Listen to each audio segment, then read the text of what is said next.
ఉమ్మడి పాలమూరు జిల్లాలో ఇప్పుడు కొత్త అంశం రాజకీయ రచ్చకు కారణంగా మారింది. ఇటీవల రాష్ట్ర ప్రభుత్వం తీసుకున్న నిర్ణయంతో ఈ పొలిటికల్ హీట్ మరింత పెరిగిపోయింది.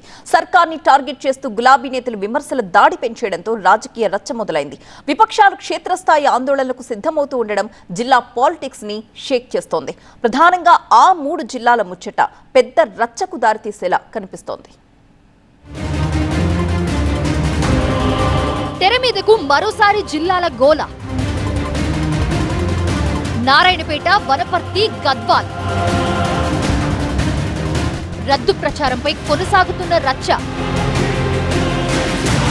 అటు కాంగ్రెస్, ఇటు బీఆర్ఎస్.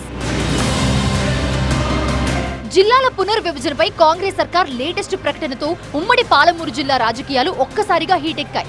జిల్లాల పునర్వ్యవస్థీకరణపై కమిటీ వేసి తుది నిర్ణయం తీసుకుంటామని స్వయంగా ముఖ్యమంత్రి రేవంత్ రెడ్డి ప్రకటించడంతో ఇప్పుడు ఈ జిల్లాలో ఉండేదెన్ని, కొత్తగా వచ్చేదెన్ని అనే చర్చ జోరందుకుంది. అయితే జిల్లాల విభజనపై కాంగ్రెస్, బీఆర్ఎస్ నేతల మధ్య మరోసారి మాటల తూటాలు పేలుతుండడమే రాజకీయ రచ్చ ముదిరేందుకు కారణమవుతోంది. గత బీఆర్ఎస్ ప్రభుత్వం నాటి ఉమ్మడి మహబూబ్ నగర్ జిల్లాను మొత్తం 5 భాగాలుగా విభజించింది. మహబూబ్ నగర్, వనపర్తి, నారాయణపేట, జోగులాంబ గద్వాల్, నాగర్ కర్నూలు జిల్లాలు కొత్తగా ఏర్పడ్డాయి. వీటిలో నారాయణపేట జిల్లా మినహా మిగతా అన్ని జిల్లాల్లో కొత్త కలెక్టరేట్లు, ఎస్పీ కార్యాలయాలు కూడా పూర్తయ్యాయి. అయితే రాష్ట్రంలో అశాస్త్రీయంగా జిల్లాల పునర్విభజన జరిగిందంటూ మొదటి నుంచి వ్యతిరేకిస్తున్న కాంగ్రెస్ పార్టీ అధికారంలోకి వచ్చాక మరోసారి పునఃపరిశీలించాలని చెప్పింది. అన్నట్టుగానే అధికారంలోకి రాగానే కొత్త జిల్లాలపై ఫోకస్ చేసిన కాంగ్రెస్ సర్కార్ ఇటీవల ఆ విషయంలో క్లారిటీ ఇచ్చింది. అశాస్త్రీయంగా ఏర్పాటైన జిల్లాల విషయంలో మరోసారి నిర్ణయం తప్పదని స్పష్టం చేసిన ముఖ్యమంత్రి ఈ విషయంలో ఒక కమిటీని కూడా ఏర్పాటు చేస్తామని ప్రకటించారు. ప్రభుత్వ పెద్దలు చేసిన ప్రకటనతో ఇప్పుడు పాలమూరు జిల్లాలో ఎలాంటి మార్పులు జరుగుతాయో అన్న చర్చ తెర మీదకొచ్చింది. ఇది ముఖ్యమంత్రి రేవంత్ రెడ్డికి సొంత జిల్లా కావడంతో ఇక్కడ మార్పులు చేర్పులు గట్టిగానే ఉంటాయన్న ప్రచారం జోరందుకుంది. ప్రధానంగా గద్వాల్, నారాయణపేట, వనపర్తి జిల్లాల పేర్లు తెర మీదకొస్తున్నాయి. ఈ 3 జిల్లాలు చిన్నగా ఉన్నాయనే కారణంతో పునర్వ్యవస్థీకరణ చేయాలన్న భావనలో ప్రభుత్వం ఉన్నట్లుగా టాక్ వినిపిస్తోంది. ఈ క్రమంలోనే జిల్లాల రద్దు కూడా జరగొచ్చన్న ప్రచారమూ జరుగుతోంది. జరుగుతున్న ప్రచారాలకు తోడు అధికార పార్టీ నేతల తీరుపై పాలమూరు జిల్లా బీఆర్ఎస్ నేతలు తీవ్రంగా స్పందిస్తున్నారు. ఈ మధ్య మహబూబ్ నగర్ పర్యటనకు వచ్చిన కేటీఆర్ జిల్లాలను ముట్టుకుంటే అగ్గి పుట్టిస్తామని ప్రభుత్వాన్ని హెచ్చరించారు.